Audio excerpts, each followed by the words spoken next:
And what we're looking at is a crisis of a kind that none of us have ever seen before. After the Second World War, the political culture was revised to adopt something that's called liberalism as a substitute religion. It's based on views that directly challenge both Christianity and Judaism. The claim of Enlightenment liberal thinkers is that all men are created perfectly free and perfectly equal. Nature makes them free and equal.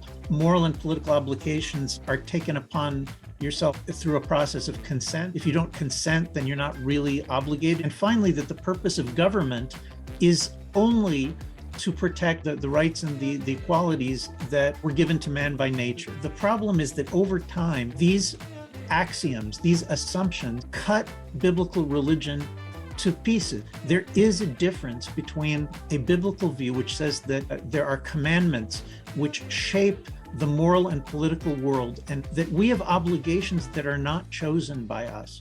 You know, we're born into a family. We have the obligation to honor your father and your mother, even though you did not choose your father and your mother. And that obligation goes throughout your entire life. Trauma of the two world wars cause or allow the liberals to insist that no more. Cultural revolution. We're going to ban God and Bible and prayer from the schools. That's going to be privatized. It's going to be in the churches. We have no need for it to be part of the public arena.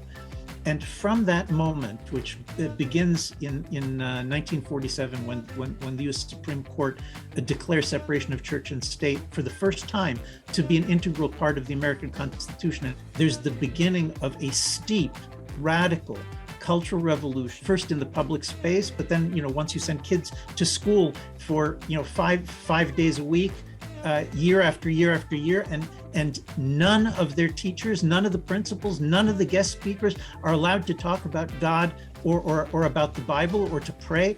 Once kids go to school for 2 generations in that, then they come out, they're not Christians, they're not Jews, they're liberals.